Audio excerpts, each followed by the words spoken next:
ये तस्वीर प्रयागराज के विकास खंड मऊ आइमा की एक छोटी सी ग्राम सभा रामनगर गंसियारी के रहने वाले अमजद की है।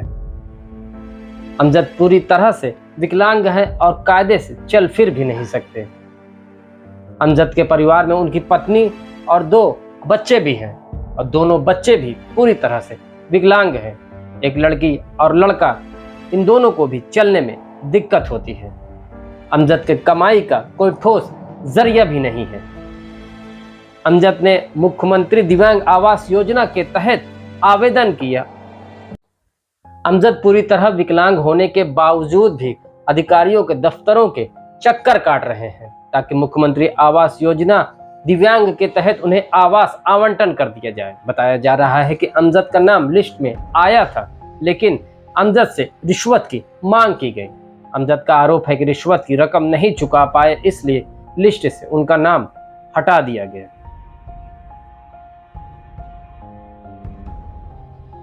मऊ आइमा के ब्लॉक डेवलपमेंट ऑफिसर ने यूपी 9 न्यूज से बात करते हुए कहा कि अमजद का पक्का मकान है, इसीलिए अमजद को आवास नहीं दिया जा सकता, उन्हें अपात्र कर दिया गया है। यूपी 9 न्यूज की टीम ग्राउंड जीरो पर रामनगर गंसियारी ग्राम सभा पहुंची और अमजद के आसपास के लोगों से बात की और अमजद का भी हालचाल जाना। आइए आपको पहले दिखाते हैं कि ब्लॉक डेवलपमेंट ऑफिसर ने क्या कहा।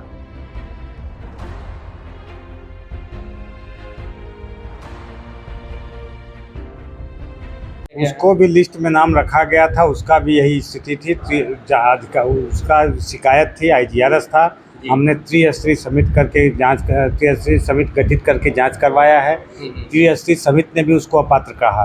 अच्छा। उस आधार पर उनको जो है रोका गया। अच्छा। ठीक है। उन्होंने भी आरोप लगाया कोई पंचायत सहायक ने 5000 रुपए की डिमांड किए थे। पंचायत से शिकायत भी लिखित की गई है। पंचायत सहायक से अब इन्होंने किया है, मैंने पंचायत सहायक से पूछा है। पंचायत सहायक तो भाई तो कह नहीं रहा है कि हमने मांगा है करें। जी जी। लेकिन जब वो अपात्र पाया गया, हमारी त्रिस्तरीय समिति ने उसका जांच की है, उसमें वो अपात्र पाया गया। तो आपके हिसाब से मतलब अमजद का भी पक्का मकान है? पक्का मकान है। वो गांव के लोग कहते हैं जिस घर में उनका रहन सहन है, बिल्कुल 3-4 कमरे का पक्का मकान है। उनका रहन सहन पक्के मकान में है। वो कहते हैं, हम लोगों ने अभी जैसे बात भी कहते हैं वो मतलब उनका कोई रिश्तेदार का घर उसमें रहते कहते तो हैं, लेकिन गांव के लोग। मुख्यमंत्री दिव्यांग आवास योजना के तहत प्रयागराज के विकास खंड मऊ आइमा के रामनगर गंसियारी में जो दिव्यांग को आवास आवंटन करना था, जिसके बाद ब्लॉक के जिम्मेदार अधिकारियों ने जिसकी जांच की, जांच में इस दिव्यांग व्यक्ति को, जिनका नाम अमजद है, उन्हें अपात्र घोषित कर दिया गया और कहा गया कि ये व्यक्ति का पक्का आवास है। तो मौके पर ग्राउंड जीरो पर यूपी 9 न्यूज की टीम पहुंची है रामनगर गंसियारी गांव में, और यहां पर जो अमजद हैं, जो आपको बता दें पूरी तरीके से दिव्यांग हैं, 90% उनका सर्टिफिकेट पे लिखा जैसे उनका कहना है, और वो चल भी नहीं सकते हैं, उनका हाथ पैर दोनों बिल्कुल पूरी तरीके से खराब है। और ऐसे जो कि व्यक्ति को आवास अगर मुख्यमंत्री आवास योजना के तहत मिल रहा है, तो अधिकारी उस पर किस तरह से पलीता लगा रहे हैं, इसी सब चेक करने के लिए हम ग्राउंड जीरो पर पहुंचे। यहाँ पर हमारे साथ कुछ लोग हैं। क्या नाम है? मुख्तार अहमद। अच्छा, अमजद को जानते हैं आप? हाँ, हमारे बुआ का लड़का है, भाई है। भाई है आपका।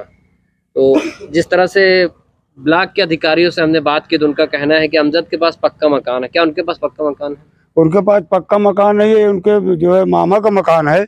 यही मकान था, उनका गिर गया। ये मकान था, उनका गिर गया। अब इनके पास मकान नहीं है, अपने मामा के घर में रहते हैं, जब तक रहने देंगे रहेंगे। घर वो सामने वाला है? मामा का घर वही है, पूरा मामा का घर है। तो मामा वो भी मामा का घर है, ये भी सब मामा का घर है। अच्छा, ये जो जगह मिली है, तो ये जगह इनकी है, लेकिन घर इनके पास नहीं है। घर था, वो गिर गया। तो अभी जिस मामा के घर में रहते हैं वो कहाँ रहते हैं? वो बम्बई में रहते हैं। जब तक बम्बई में, तब तक इनको रहने देंगे। बम्बई से आएंगे तो इनको निकाल देंगे। तो जिस तरह से पूरी तरीके से दिव्यांग है, चल भी नहीं पाते हैं, इनका हाथ पैर दोनों खराब है, तो अधिकारियों का कहना है कि इनका मतलब इनके पास पक्का मकान है। इस पर क्या बताएंगे आप? तो पक्का मकान है ही नहीं, तो हम बताएंगे कहाँ से? उनके पास मकान नहीं है। मकान यही था, वो गिर गया। पतरा उतरा रखे थे, सीमेंट का पतरा रखे थे, उड़ पुड़ गया, गिर गया।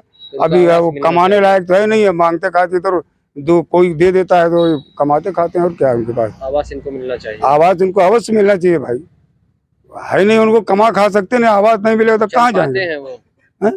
कैसे चलते हो, कैसे ऐसे ही जो आपने अभी देखा ऐसे ही चलते हैं, उठ के तो चल नहीं पाते, बैठे बैठे चल जब।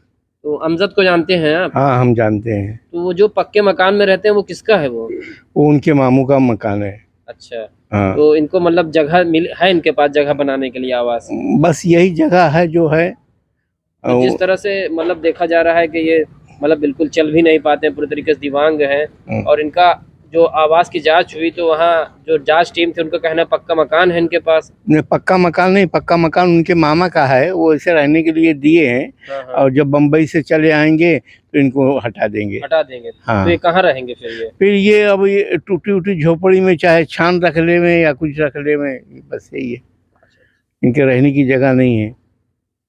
ये बताइए, तो आप अपने मामा के घर पे रहते हैं? जी सर। तो जिस तरह से आप चल फिर नहीं पाते हैं, तो बच्चे हैं आपके? बच्चे हैं, ये भी बच्चा है, देखिए दोनों हाथ दोनों पैर से विकलांग है ये भी विकलांग है? हाँ, दोनों हाथ दोनों पैर से विकलांग। आओ बेटा। हाँ। हाँ, एक लड़की है, ये भी देखिए दोनों हाथ दोनों पैर से विकलांग है। ये भी विकलांग है? हाँ। ऐसे बैठ जाओ, इसे बैठ जाओ इधर। तो जांच टीम कह रही है कि आप पक्के मकान में रहते हैं, तो क्या बताना चाहेंगे, कहना चाहेंगे? सर, हम पक्के मकान में अपने मामा के मकान में रहते हैं और हमने लिखित शिकायत प्रधान से भी की। अब प्रधान हमारे गांव के हो तो भली भांति हमको जानते हैं कि क्या रियल है क्या नहीं है। फिर उसके बाद जो है मतलब 23 तारीख को प्रधान से लिखित शिकायत की है। पंचायत सहायक ब्रजेश कुमार आए, वो बोले कि हमें 5,000 रुपया दोगे क्योंकि वहाँ कर्मचारी लोग खर्चा लेंगे, तभी जो है पास हो पाएगा, नहीं तो आपको अपात्र दिखा दिया जाएगा। और बीच बीच में आते हैं, धमकी भी देते हैं कि अगर तुम ज़्यादा शिकायत करते रहोगे तो हम तुम पर हर्जन एड लगवा करके मुकदमा करके तुमको अंदर करा देंगे। बार बार जो है हमें आकर बीच बीच में धमकी भी देते हैं। और 19 तारीख को जो है फिर बिलाग भी गए थे BDO साहब के पास, वहाँ पर भी मतलब लिखित शिकायत हमने किया। अच्छा। लेकिन अभी तक कोई कार्रवाई की नहीं गई और हमारे साथ बस ऐसा मजाक किया जा रहा है। तो जिस तरह से आप बार बार मतलब आवेदन कर रहे हैं आवास के लिए और आवास नहीं मिल रहा है, जबकि मुख्यमंत्री जी का है कि दिव्यांग जो भी है उन्हें आवास मिलना चाहिए योजना के तहत, तो हम यही चाहेंगे अपने मुख्यमंत्री योगी आदित्यनाथ जी से कि वो पुनः जो है इसकी जांच करा करके और हम उस लायक हैं कि नहीं है, पात्र हैं, उसको दिखा करके हमें आवास मिलना चाहिए। ठीक है। हम लोग अभी मौजूद है विकास खंड मऊआइमा के रामनगर गंसियारी ग्राम सभा है ये। यहाँ पर जिस तरह से एक दिव्यांग है, विकलांग है, इनका किस तरह से ब्लॉक के अधिकारियों द्वारा मजाक उड़ाया जा रहा है और बता रहे हैं कि इनके बच्चे भी, एक लड़का है और एक बच्ची भी है, वो भी चल फिर नहीं पाते हैं पूरी तरीके से, वो भी दिव्यांग है, लेकिन एक आवास के लिए बार बार इनका इस तरीके से मजाक उड़ाया जा रहा है। और कोई एक कर्मचारी भी है ब्लॉक का जो 5,000 रुपये की रिश्वत की मांग कर रहा है, ऐसा ये आरोप लगा रहा है। तो जिस तरह से हमने ब्लॉक के जिम्मेदार ब्लॉक डेवलपमेंट ऑफिसर से भी बात की है, उन्होंने भी आश्वासन तो दिया है, लेकिन जिस तरह से जांच रिपोर्ट में इन्हें पक्का मकान आवंटन होने की बात कही गई। अब अमजद का कहना है कि जिस तरह से मेरे विकलांग होने का मजाक उड़ाया जा रहा है, अब CM योगी ही इसको संज्ञान मिले और इसकी पूर्ण तरीके से जांच करवाएं। और जांच में इनका कहना है कि अगर मैं अपात्र पाया जाता हूं तो मुझे आवास न देने, अगर मैं उसके लायक खुद मुझे आवास जरूर दिया जाए।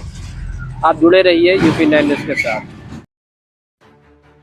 इसके विपरीत इसी गांव से दूसरी तस्वीर आपको दिखा रहे हैं। ये तस्वीर कपिल देव की है।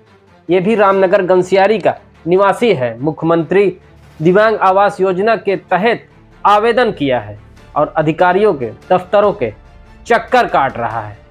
और कपिल देव का भी आरोप है कि इनसे भी पैसे की डिमांड की जा रही है।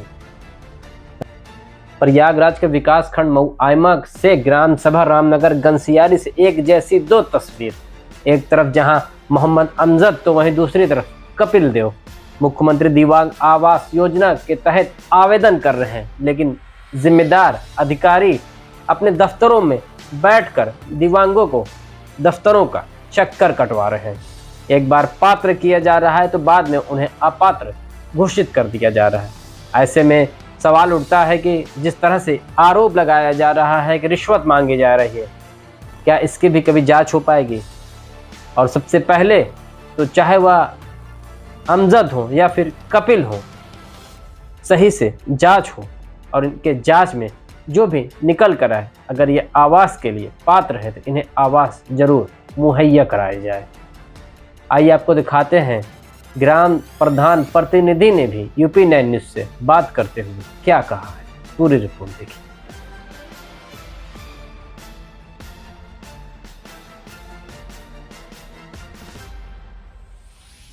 नाम है और किस लिए यहाँ पर आए हो? मेरा नाम कपिल देव है। मैं एक महीने पहले 14 अगस्त को यहाँ विकलांग आवास के लिए एप्लीकेशन दिया था BDO कार्यालय जी। तो इसके पश्चात यहाँ से ब्लॉक से कोई गया था जांच के लिए। तो हमारे गांव के ही एक लोग थे, शोएब अतीक खान उर्फ गुड्डू के नाम से जाने जाते हैं। उन्होंने उनको लेके गया तो अशफाक भाई बोला, तो जय साहब अशफाक भाई, तो हमने उनके कहने से हमने कहा ये शायद जय सर हैं। तो वो फ़ोटो खींच के थोड़ा हमें किनारे साइड ले गए और वो बोले कि आप हमें यहाँ 10,000 रुपये आपको देना पड़ेगा तो ये काम आपका होगा। किस लिए मांग रहे थे पैसा? आवास के लिए। कौन मांग रहा था? शोएब अतीक खान उर्फ गुड्डू। ये कौन है? ये गांव के बिचौलिया हैं। अच्छा। तो हमने कहा भाई हमारी आर्थिक स्थिति कमज़ोर है और शारीरिक से भी कमज़ोर है। आपको दिखता नहीं क्या? नहीं, आँख से भी आपको दिक्कत है? आँख से ही दिक्कत है। अच्छा अच्छा। तो हम उनको नहीं दे, उससे भी बात नहीं बनी। तो फिर अशफाक जो हमारे यहाँ गए थे जय साहब, वो भी 5,000 साइड में ले जाके मांग रहे थे। हमने कहा हमारे पास पैसा नहीं है। तो उनसे भी बात नहीं बनी। तो उसके अगले दिन हमारे ग्राम प्रधानपति जो मनीष कुमार हैं, वो स्वयं हमारे पास आके कहे कि 10,000 आप दोगे तभी आपके काम होगा, वरना नहीं होगा। आपने कहीं लिखित शिकायत की है इसकी? हमने एक बार बताया तो 1 महीने पहले यहाँ BDO कार्यालय आए थे जब आवास की। तो वहाँ से क्या आश्वासन मिला आपको? वहाँ से आश्वासन क्या मिला, एक बार सिक्योरिटी में विकास खंड मगवामा गंसियारी ग्राम सभा में एक दिव्यांग युवक है जिसका दोनों आंखों से दिखाई नहीं देता, आवास के लिए अपात्र कर दिया गया, ऐसा आरोप लगाया गया है। क्या मामला क्या है? वो मेरे यहाँ भी आया था।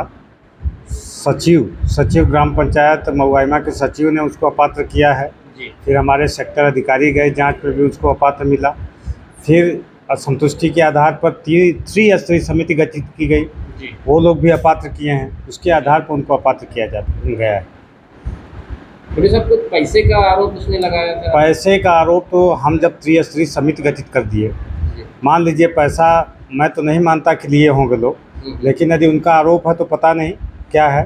तो जैसे मान लीजिए सचिव लिया होगा तो फिर हमने सेक्टर अधिकारी को भेजा, सेक्टर अधिकारी भी ले लिए उनसे पैसा, कितने लोगों को पैसा दिए होंगे। हाँ, फिर वो भी लिए, फिर त्रिस्तरीय समिति गई, वो भी उनको अपात्र किए हैं। दोनों मुख्यमंत्री आवास योजना के तहत आवेदन किए थे, दिव्यांग आवास योजना के तहत। जी जी। तो दोनों का आवास नहीं हो पाया है, तो आपको क्या जानकारी है इस विषय में? हमें जहाँ तक जानकारी है उसमें सचिव द्वारा ये बताया गया था कि जिसमें एक मोहम्मद अमजद हैं जी, वो पात्रता सूची में पाए गए थे, तो उनका सूची में नाम है। और जो एक कपिल की बात कर रहे हैं आप, कपिल आँख से सूर हैं। अब वो तो जांच का विषय है, लेकिन जो भी अब सचिव द्वारा जांच की गई थी, अब उनके द्वारा अपात्र दिखाया गया है, तो इसलिए उनका नाम सूची में नहीं था। तो एक लोग का नाम है, तो एक लोग का इस समय लिस्ट में नाम है। और आगे अमजद का बताया जा रहा लिस्ट में नाम था, लेकिन हटा दिया गया, उस जांच जो हुई उसमें निकाल दिया गया। नहीं, तो ये तो BDO साहब की जांच का प्रकरण है, लेकिन जानकारी में सही है अमजद बेघर था, पहले से भी बेघर था। और हम अभी इसमें भी बेघर है, किसी और के मकान में रहता है हमारी जानकारी में। और जो भी है, अगर पात्रता सूची में है और पात्र हैं तो उनको मिलना चाहिए, जांच का विषय है। BDO साहब इसकी जांच करा के अगर पात्र हो तो दोनों को मिले, और भी लोग अगर पात्र हैं विकलांग मुख्यमंत्री आवास के लिए तो उनको मिलना चाहिए। अच्छा, कपिल ने और अमजद ने भी कुछ पैसे को लेकर आरोप लगाया था, कुछ लोगों को पैसे की बात आई थी, उसमें सामने पैसा मांगा जाए, तो क्या जानकारी है? नहीं, इसके विषय में हमें कोई जानकारी नहीं है, ये इसके विषय में हम बता भी नहीं सकते हैं। और तो आपको क्या लगता है कि जिस तरह से दोनों दिव्यांग हैं और दोनों का कमाने खाने का कोई जरिया नहीं, क्योंकि आप लोकल हैं वहाँ का, आपको सब पता होगा जी जी, तो इनको आवास मिलना चाहिए कि नहीं मिलना चाहिए? नहीं, अगर ये पात्र हैं तो मिलना चाहिए, इसमें कोई दिक्कत नहीं है, किसी को कोई दिक्कत भी नहीं होना जिस तरह चाहिए। से अपात्र कर दिया गया है, तो आपने वीडियो साहब से कुछ बातचीत की या जिम्मेदारों से बात की कि इन्हें फिर से जांच कराई जाए? हाँ, वीडियो साहब से हमने बात किया कि सर अगर ये आपात कर दिए गए हैं सचिव द्वारा, सचिव ही पात्रता सूची बनाते हैं, वो देखे थे अपना तो उनको लगा होगा अपात्र हैं, और सचिव के द्वारा बताया भी गया था शायद कपिल का कुछ मकान बना हुआ है, उसमें शायद अमजद का भी ऐसा कुछ कहा गया है। अमजद का भी मकान है। हाँ, तो ये तो अब वीडियो साहब से हमने बात किया, कहा कि अगर सर अगर ऐसा है तो आप फिर से कमेटी गठित करके जांच करा ली जाए, सत्यता क्या है उस पर रिपोर्ट लगाई जाए।